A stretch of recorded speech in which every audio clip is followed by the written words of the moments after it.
straight up hate that Xfinity, that championship logo on there. It ruins this entire car, man. Could have been a great diecast, and instead, they put that ugly thing on there.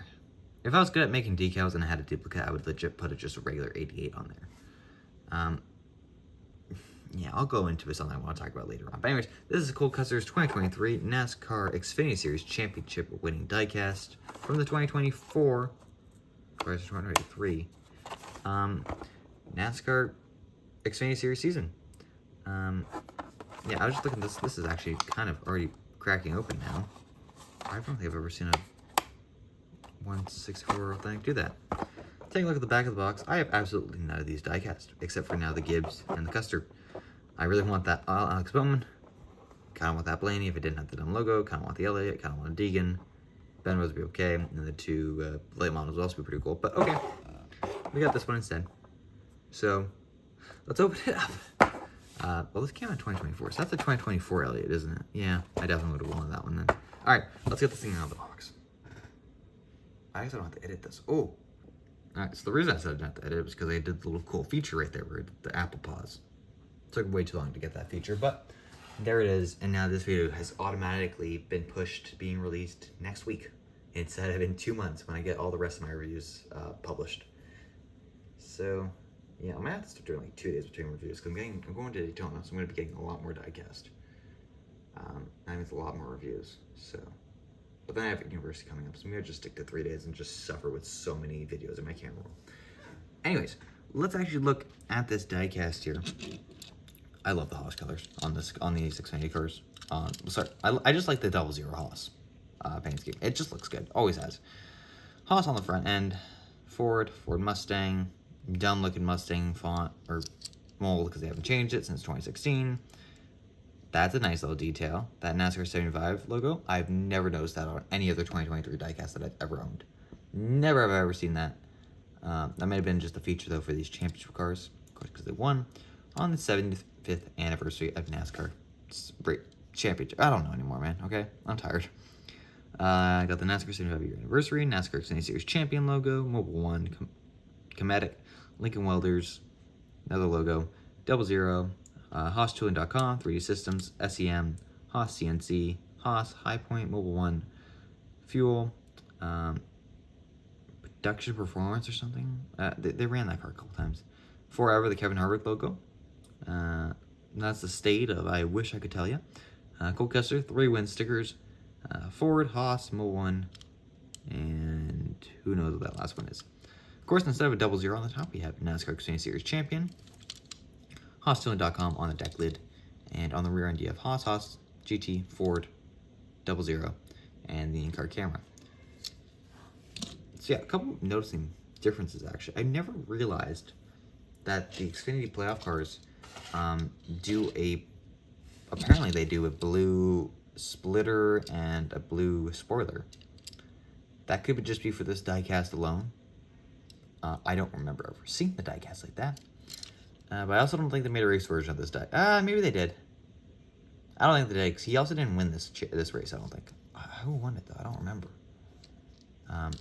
The wheels are a little bit screwed up. There's a lot of mistakes on this diecast, actually. I haven't had one of these in a while. So, a couple mistakes. The wheels are way too movable. The rear ends are pretty stable, though. Big paint chip on the front end. Although it kind of just looks like a decal error. It's definitely not a paint chip. That's just a decal error, or how they're supposed to look for some reason. If that's the case, it looks really dumb. Of course, it's on the wrong Ford mold, because why would Lionel want to put on a new mold? The blue obviously isn't supposed to be there. And because, I guess, theoretically, this is actually kind of a fantasy car, because when Cole Custer raced this car and won the championship, he wouldn't have had that Xfinity champion logo on the car yet, because he hadn't won a championship yet. So, don't know what's going on there. There's also no NASCAR race car logo. I don't think, which I thought the Xfinity cars all had. As I check my other Xfinity cars, yeah, they do. So for some reason, this one just didn't have that. It's on the other side. No, it's where this black portion is supposed to be, though. It's just forgotten. Other than that, though, it's not that bad. Maybe decal error on the right side. That can just be sharpied in, though, pretty easily. Let's talk about the top of this logo. Everyone talks about this. I brought an actual idea This is the Jimmy Johnson. Couldn't even tell you what year. It'll tell me on the back, though. It says he's a 2-time champion on this, I believe. So I believe that would mean this is a 2007. That makes no sense.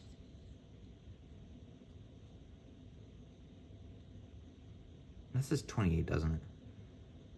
Okay, so maybe this logo was a little small, but with the new Xfinity logo and stuff, this would be perfectly fine. Instead of that, just put it right there, right on that deck lid right there. You see, that's fine. The Truck Series did that. I'm pretty sure they did that for this car actually as well. Yes, they did. Let me just prove this again. They put it on the deck lid.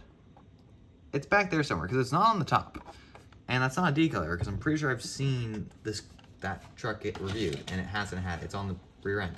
They also did that with the William Byron Rookie of the Year for only the truck, but not the other two because the logo is too small for the hood or for the roof, even though they did it for the Matt Crafton and the Sheldon Creed.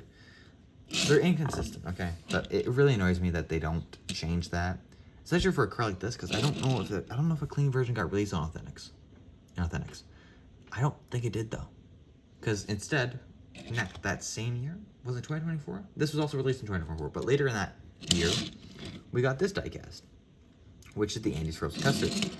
It's the regular diecast of 2024, so 2023 and 2024. Obviously, they changed the Ford mold in 2024. IRL. Still didn't change it here. It looks a little bit better though. The 2020 to 2023 Ford design just doesn't work with this diecast at all. And I show it on my Austin Centric because it's also like that. It just doesn't look good. So I'm glad they want to change they just made it look better, honestly. And yeah, that's Lionel. Here's a comparison of those two cars, though. Absolutely nothing is similar between them, because why would it be? It's a completely different sponsor, completely different year, and a completely different Ford, theoretically. Same team, though. But yeah, nothing crazy to compare here, but there you go. I did a comparison.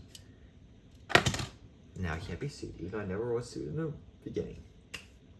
Alright, that's it, really. Lionel, please fix the championship logos and bring back the authentic line, because we haven't gotten a new release in about 4 or 5 months because of the tariffs. Bring them to Canada. Let's go.